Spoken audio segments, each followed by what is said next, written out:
Olá, está no ar o Câmara em Ação. Na próxima meia hora, eu e o comentarista Carlos Maglio trazemos para você as principais discussões que movimentaram o Legislativo paulistano durante a semana. Na terça-feira, o projeto de revisão da Lei de Zoneamento foi aprovado e avançou para a fase final da discussão. Além dele, o plenário realizou também outras votações.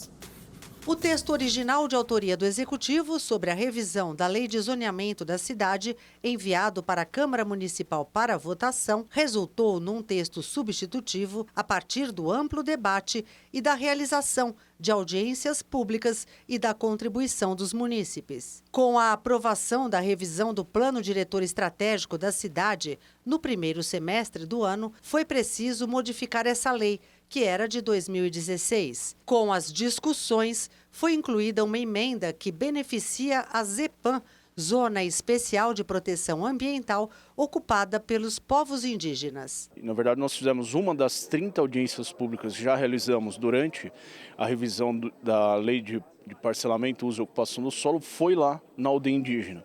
E foram trazidos vários novos argumentos sobre essa questão e foi então que encaminhamos a Secretaria do Verde do município, também com entendimento com o prefeito Ricardo Nunes, e o entendimento foi esse de que realmente deveria ser demarcada como uma área de um zoneamento especial de proteção ambiental. A comunidade indígena compareceu durante a sessão plenária e, como agradecimento, apresentou uma canção.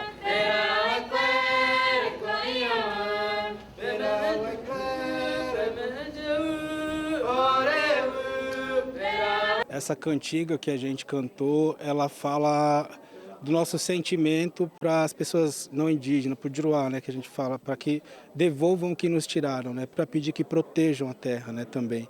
Né, que a cidade de São Paulo não seja uma cidade que só destrói, que tira, mas que protege, que valoriza os povos que aqui estão há mais de 500 anos. O zoneamento da cidade diz respeito ao desenvolvimento urbano, social e econômico da cidade. É um processo de transformação com relação às construções, mobilidade e áreas de interesse social, conforme explica o relator do projeto. Com a revisão, que eu também fui o responsável do plano diretor, nós tivemos um novo enquadramento, então uma possibilidade de expansão desse eixo, tanto de corredor como das estações, mas acho que o que vai prevalecer é a possibilidade de controle desses eixos. Então ele não irá expandir onde não deve, onde deve ter uma preservação, principalmente da questão ambiental.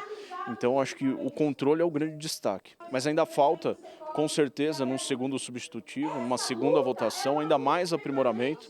E pelas indicações não só dos vereadores, mas ainda teremos mais 5 audiências públicas. Então iremos completar um ciclo de 35 audiências públicas para ouvir a população e trazer o melhor e tudo o que for possível nessa revisão, que com certeza será a melhor revisão para a cidade de São Paulo. O projeto foi aprovado em primeiro turno de votação com quórum qualificado por 2/3 dos vereadores, mínimo de 37 votos. No painel eletrônico, foram 46 votos favoráveis e 8 contrários, registrados pela vereadora Cris Monteiro, do Novo, vereadora Luna Zaratini, do PT, e pelos 6 vereadores que compõem a bancada do PSOL. Tem essa questão desse edifício conceito que está sendo colocado nesse projeto, que é o quê? Edifício teoricamente, em tese, sustentável, mas quando a gente vai ver esse sustentável é o quê? Colocação de floreiras, plantação de árvores, sendo que isso deveria ser uma obrigação das construtoras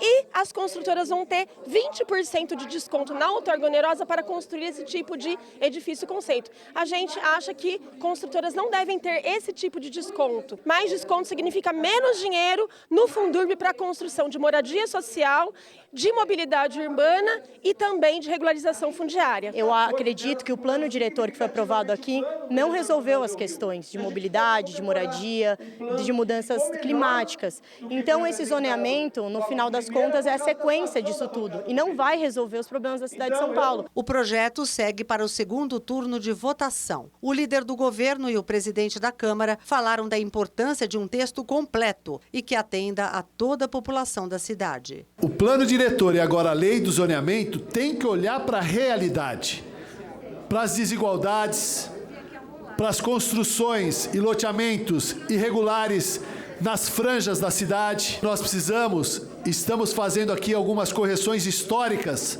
alterando os zoneamentos que já não são mais o zoneamento original, que precisam ser transformados em ZEIs para proporcionar a regularização fundiária gratuita à população da periferia.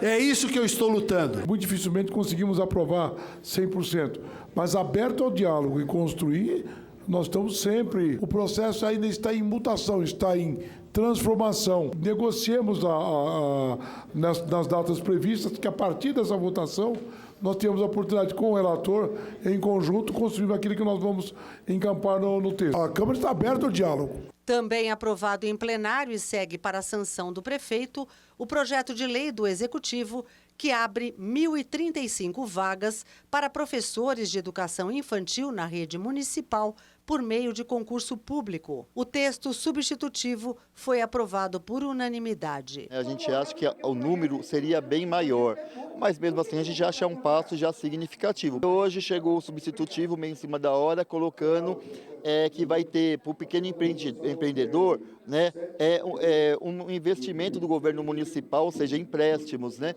e que a gente também acha saudável, porque imagina, pós-pandemia, a gente sabe que é o pequeno empreendedorismo que realmente cria emprego nessa cidade, então a gente é altamente a favor. Outro projeto que segue para a sanção do prefeito estabelece requisitos para conceder o título de utilidade pública a associações e fundações sem fins lucrativos. O projeto foi aprovado pela maioria dos vereadores, com abstenção da bancada do PSOL. Havia um dispositivo que excluía as instituições religiosas.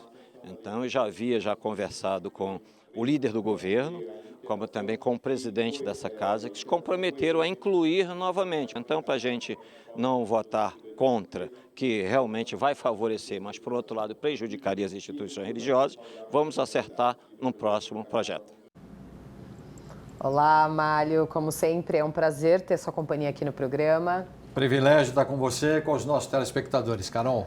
Amálio, depois de muita discussão, diversas audiências públicas, né? A revisão da lei de zoneamento foi aprovada em primeira votação, agora avança, né, para a fase final, ainda tem mais audiência pública e, além disso, hoje, sexta-feira, mais cedo, ocorreu a eleição, né? Aconteceu a eleição da mesa diretora da Câmara com algumas reeleições. Com certeza, né? O presidente Milton Leite fica mais um ano como presidente do Legislativo paulistano. Outros vereadores também que compõem a mesa diretora, alguns reeleitos, como por exemplo o corregedor, né? O vereador Rubinho Nunes, que foi reeleito como corregedor da Câmara Municipal de São Paulo. O trabalho que é feito na Câmara é muito importante explicar para o nosso telespectador. Quando chega o projeto da revisão do zoneamento que a Prefeitura enviou para cá, ele tem, por parte dos vereadores, alterações. Por isso se chama substitutivo, porque é o substitutivo ao texto original que veio da Prefeitura. E esse substitutivo, como a gente percebeu na matéria da Elis Marina, ele já teve alterações importantes.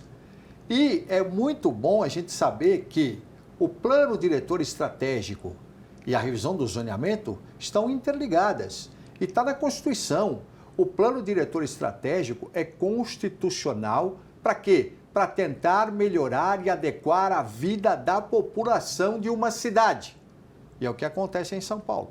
E esta população, como lembrou bem a Carol, ela tem que participar justamente para que este substitutivo, ele cada vez mais seja enriquecido pelas demandas que a população traz. Veja que nós teremos audiência no sábado, teremos na segunda, na terça e teremos uma última na quarta-feira. Então são audiências públicas que estão todas sendo realizadas aqui na Câmara Municipal de São Paulo e que necessitam da participação popular, inclusive por videoconferência. É o hot site da revisão do zoneamento, você pode se inscrever, participar por videoconferência se você não puder vir até aqui. Então, isso é importante. E a gente percebe que o debate, é claro, existe o debate dos vereadores, é isso que forma o poder legislativo. Claro, as reivindicações. Mas ficou claro na fala do líder do governo, o vereador Fábio Rive, e também do presidente da Câmara, que vai se tentar o máximo possível chegar a um consenso para essa votação em segundo turno, que aí aprova definitivamente, e aí sim o substitutivo vai à sanção do prefeito, se torna evidentemente a lei. É a revisão de uma lei do zoneamento que é importante muito importante, a gente está percebendo para a cidade de São Paulo. Né? E como você falou, ainda tem muita discussão, audiência Sim, pública para a população sim. participar, então ainda dá para apresentar a demanda, né? Com certeza, e as pessoas têm que participar, A gente já deu aqui as ferramentas, sãopaulo.sp.leg, né, .br, que é o site da Rede Câmara São Paulo. Lá você tem acesso ao hot site e você fica sabendo de tudo o que acontece. Portanto, participe. E Málio, ontem, em última reunião do ano da CPI, que investiga, né, a concessionária Enel, foram ouvidos os diretores da companhia. Os vereadores esperavam a presença do presidente da Enel, Max Xavier Lins, que não compareceu e foi representado por 2 diretores da empresa, Vincenzo Rótulo, de Infraestrutura e Redes, e André Osvaldo dos Santos, diretor de mercado da empresa. Rótulo iniciou a reunião reiterando aquilo que a Enel já vinha afirmando sobre o caos elétrico ocorrido no dia 3 de novembro, que o estrago se deu por causa de eventos climáticos extremos. Alegou que a demora do serviço se deu por causa das mais de 2.000 quedas de árvores na cidade e ressaltou os esforços feitos pela empresa na ocasião para restabelecer a eletricidade. O que fizemos durante a emergência não somente triplicamos, que significa mais ou menos 800, 900 equipes, mas chegamos em 1.200 equipes exatamente para atender uma situação extraordinária. O diretor de infraestrutura também apresentou à CPI os números referentes a toda a infraestrutura utilizada na operação para a regularização do serviço de energia no dia 3/11, quando, segundo ele, também foram convocados para São Paulo equipes de outros estados, como Ceará e Rio de Janeiro, onde a empresa também atua. Ao todo, somando as equipes de campo e outros setores da empresa, mais de 5.000 funcionários estavam envolvidos na operação de contingência. Mas falando sobre funcionários, Rótulo admitiu um corte de 36% do quadro de colaboradores da empresa no estado de São Paulo nos últimos anos. O total dos colaboradores interno e externo da Enel no 2018, quando assumimos a companhia, eram 7.367, assim como respondemos na oitiva que passamos para vocês. E no 2023 estamos em 3.800. Se focalizamos na parte operacional mesma, ou seja, a equipe em campo, este número não mudou. Basicamente ficou constante ao longo dos anos, mudando simplesmente o mix entre interno e externo. Redução esta que foi questionada pelo relator da CPI, vereador Jorge Wilson Filho, quando da ocasião do caos elétrico em novembro. Que com o caos todo que aconteceu no dia 3 de novembro, o cálculo básico de vocês aí seriam ter 30.000 colaboradores. Está certo que isso é um caso que aconteceu atípico, mas assim, se você já percebe que existe uma defasagem no número de colaboradores ali para que se atenda a demanda com mais eficiência, o porquê ainda reduzir ao invés de repente, transferir o setor ali, você ter uma equipe maior? O que queria destacar é que aquela redução, de fato, não impactou na parte operacional e ainda mais, conseguimos melhorar os indicadores em função dos investimentos. Com a mesma equipe em campo, o próprio terceiro melhorou em função da tecnologia aplicada. O que sim aprendemos é comunicar mais, ter contratos que permitem uma ativação rápida de 1.200 e, de fato, atuamos assim no dia 18 e 19. Foi algo positivo. A gente sabe que foi uma demanda fora do normal, sabemos, mas pequenas demandas como essa aparecem diversas vezes e a gente, um canal aberto para denúncias aí para os consumidores, a gente recebe diversos relatos com relação a isso. Um dos parlamentares presentes à reunião foi o líder do governo, vereador Fábio Riva, que cobrou mais agilidade na instalação elétrica dos projetos habitacionais de interesse social construídos pela prefeitura. Quando era Eletropaulo, nós não sofríamos isso, Marcos, como nós estamos sofrendo hoje. As respostas eram imediatas, e é essa resposta que eu quero que, se Vossa Excelência puder nos dar hoje, porque um dos loteamentos era para começar este ano, tem que começar esse ano, que foi o que nós combinamos, e até agora não começou. A gente teve recentemente com o secretário executivo de habitação, com o secretário de obras também, e a gente tem procurado atender aí com a máxima prioridade a todas as solicitações da prefeitura. Esses casos específicos aí a gente pede para que o senhor passe para a gente, né? Se já tiver, a gente vai tratar aí com a maior celeridade possível. O ressarcimento aos clientes que sofreram algum prejuízo no episódio do caos elétrico do mês de novembro também foi cobrado da Enel. Qualquer caso, né, que tenha de queima de aparelho, né, ou algum dano causado pela rede elétrica na casa do nosso cliente, ele pode entrar em contato e a gente tem ali um prazo para atender esse pleito de 45 dias, mais ou menos, tá? É uma média, porque tem várias situações. Com relação a outros danos, né, não elétricos, não está previsto na resolução que a gente faça nenhum tipo de ressarcimento. A gente precisa garantir e pressionar que essa empresa arque sim com ressarcimento de danos morais, danos materiais, que todas as pessoas perderam. São milhares de pessoas que tiveram uma série de danos. E já que o presidente da Enel não compareceu à CPI pela segunda vez, o convite virou uma intimação. E ele será obrigado a comparecer à primeira reunião da CPI, prevista para acontecer no dia 8 de fevereiro. Mário, a gente viu aí que os vereadores questionaram, né, os diretores da Enel de questões que a gente já levanta aqui há algum tempo no programa e a própria CPI levanta, a questão do número de funcionários, o ressarcimento, né, dos consumidores que foram prejudicados no começo de novembro. Enfim, tem muitas questões. A CPI vai continuar o ano que vem. Tem muitas questões ainda para serem comentadas nessa CPI. Tem muitas questões que eles precisam ainda explicar, porque as contas não batem, o número de funcionário não bate com a demanda que a gente tem, né? E agora o presidente intimado vai ter que vir na primeira reunião do ano que vem.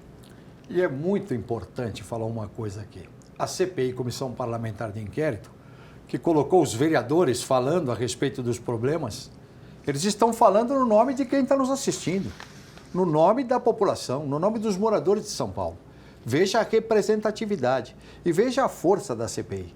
O presidente não veio, será intimado da próxima vez, terá de vir, mas vieram os diretores e assumiram uma questão que é absolutamente clara e que nós já falamos aqui, eu e você, Carol. Como é que você pode ter mais de 7 mil funcionários e você baixa esses funcionários para 3.800?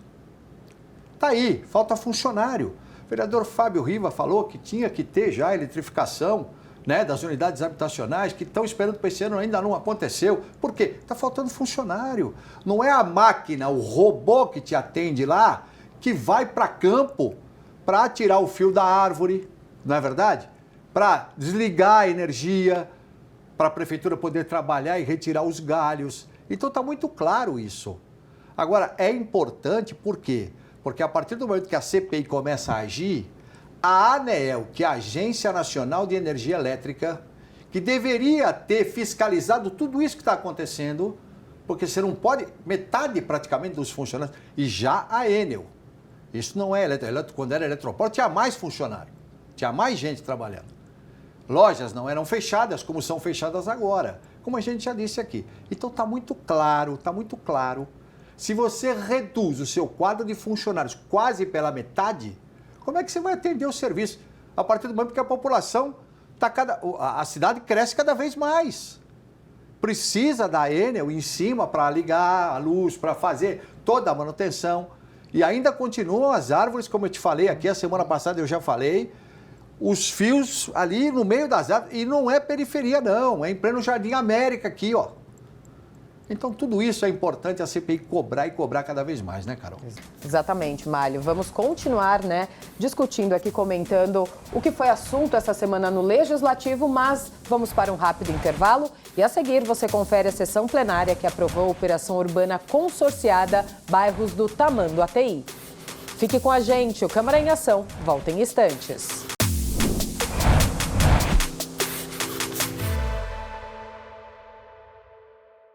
Olá, eu sou o Carlos Malho. Toda sexta-feira às 19 horas nós temos um encontro no Câmara em Ação. Um resumo com as principais notícias da Câmara Municipal de São Paulo.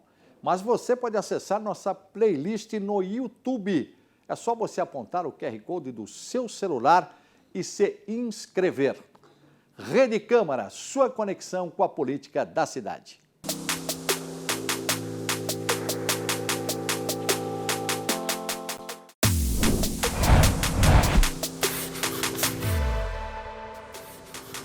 Estamos de volta com o Câmara em Ação. Na quinta-feira, o plenário aprovou a operação urbana consorciada Bairros do Tamanduateí, alteração na alíquota do ISS e evento que destaca a bravura dos bombeiros. Com texto substitutivo de autoria da liderança do governo, a operação urbana consorciada Bairros do Tamanduateí abrange uma área de 16 milhões de metros quadrados. A intervenção urbanística favorece bairros como Cambuci, Moca, Ipiranga, Vila Prudente, entre outros. A proposta apresentada pelo Executivo objetiva fortalecer a economia, planejar a mobilidade e atualizar demandas habitacionais e ambientais. Um investimento na ordem de 2,5 bilhões de reais. Os vereadores do PSOL não concordaram com os termos do projeto. Os dados, principalmente do censo dos cortiços, não é atual. Então, de 2017, eram 717 cortiços, que isso deve ter aumentado muito com a pandemia. E um problema grave do projeto é que ele não prevê o chave a chave, que é o quê? A garantia que se tiver remoção, as pessoas vão ter a chave da sua nova moradia na mão. E vai gerar remoções, e essas remoções não vão vir acompanhadas de um projeto habitacional adequado para a população que mora nessa área, que é uma operação urbana, a maior operação urbana na cidade de São Paulo em termos de extensão territorial. Tem algumas alterações que prevê mais vagas de garagem, por exemplo, que assim beneficiam mais o mercado imobiliário do que propriamente a população que precisa de moradia popular. Por toda a dinâmica dele, pelo tamanho, pelo sistema de transporte que corta ali a região, o transporte sobre trilho, o transporte sobre pneus, que corta muito aquela região, o transporte ali de trilho que vai para o ABC, então ele é fundamental para toda a gente e fica próximo do centro da cidade também, né? Além da mobilidade, tem muita moradia também de HIS, que acaba, de certa forma, contemplando muitos moradores que precisam morar mais perto do emprego, perto do trabalho. A votação em segundo turno se deu em quórum qualificado por se tratar de projeto que interfere no uso e ocupação do solo, mínimo de 2/3 de vereadores favoráveis, ou seja, 37. No painel eletrônico, resultado final: 46 votos a favor e 5 contra, dos vereadores do PSOL. O líder do governo explicou que se tratou de uma longa caminhada, mas que o resultado merece ser comemorado. Projeto que nós tivemos mais inúmeras audiências públicas. Superamos, inclusive, uma dúvida que pairou no judiciário acerca da licença ambiental, o que travou o projeto há algum tempo aqui nesta casa, mas superada essa fase, projeto bem maduro, a relatoria do vereador Rodrigo Goulart, a Comissão de Política Urbana se debruçou, realizamos as audiências públicas, ouvimos a comunidade local, os interessados e chegamos a um projeto importante, mais um projeto importante para a cidade de São Paulo. Aprovada também emenda de autoria do vereador Aurélio Nomura, do PSDB, por 40 votos. A proposta permite a construção de estacionamento subterrâneo na área do Parque da Independência, na zona sul da cidade. O projeto segue agora para a redação final, antes da sanção do prefeito. É extremamente importante por causa do Museu da Independência, que não tem estacionamento ali.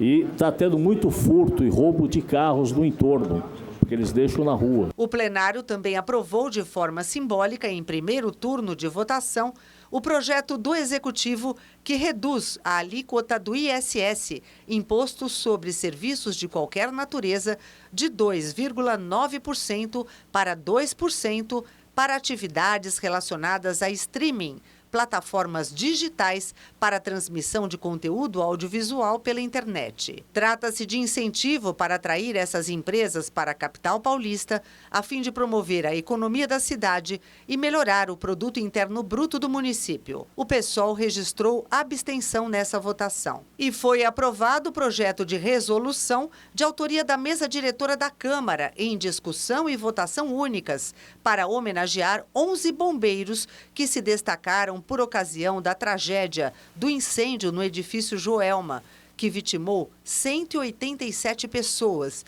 e deixou mais de 300 feridos. A tragédia do edifício Joelma, ela vai completar o ano que vem 50 anos.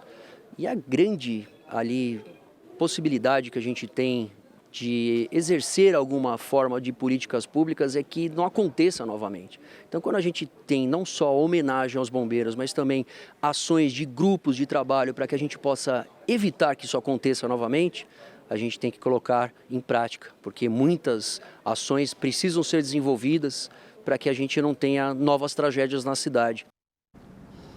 Mário, a gente teve a Operação Urbana Tamanduateí aprovada, né? Uma operação que teve uma discussão longa aqui na Câmara, né? Até chegar nesse texto. Uma área bastante extensa da cidade, próxima à região central, uma área que era industrial. Muitas indústrias se localizavam ali naquela região da Moca, nas proximidades ali de onde sai o trem da estação Brás, em direção à região do ABC. No entorno ali da linha, ao lado da linha férrea, existiam muitas indústrias. Essas indústrias foram indo embora, né? Por causa, inclusive, de uma questão que foi falada na matéria, né? O ISS começou a ficar mais alto, isso faz tempo já, não de agora. E as indústrias começaram a sair. E aí agora houve até essa redução de ISS, como a gente viu na matéria. Então, aquela região ficou degradada, porque as indústrias foram embora, os prédios ficaram abandonados, houve algumas ocupações ali, de pessoas, evidentemente, que precisam de moradia, não tinham de morar, porque tinha um prédio ali, houve também ocupações. Então, precisava dessa operação urbana. É uma operação consorciada importante, que atinge vários bairros, como foi falado na matéria, e é aquela história, aprovado em segunda, esse projeto foi aprovado em primeira já faz algum tempo, não é? Houve várias audiências públicas, e o que a gente tem que aguardar agora é que, efetivamente, a Prefeitura faça modificações ali, que são importantes. E uma questão que foi citada pelo vereador Senival Moura, tem áreas ali de prédios, inclusive, que eram indústrias, que hoje estão lá abandonados, que podem ser demolidos e pode ser feito, sim, HIS, Habitação de Interesse Social, que é uma reivindicação também dos vereadores, né, nesta questão. Então, tudo isso a gente tem que aguardar. O importante é que está aprovado agora, deram um sinal verde para que a Prefeitura comece, então, a fazer essa operação, que é tão necessária, viu, Carol? Exatamente, e modificar aquela região. Sim. Mário, muito obrigada pela sua participação aqui no programa. É sempre uma honra ter a sua companhia aqui comigo. Privilégio sempre estar com você, com os nossos telespectadores. Lembrando sempre que você pode participar do processo legislativo. sãopaulo.sp.leg.br. Você entra, tem o hot site agora, da revisão do zoneamento, importantíssima a sua participação. São as últimas audiências públicas que estão acontecendo até a votação do projeto em segunda. Então, tem que participar. É cidadania, viu, Carol? Exatamente, obrigada. Obrigado você. E este foi o resumo dos principais assuntos em discussão esta semana aqui na Câmara Municipal. Fique ligado nas notícias da Rede Câmara, no portal sãopaulo.sp.leg.br e nas nossas redes sociais. Obrigada pela companhia. Rede Câmara São Paulo, sua conexão com a política da cidade.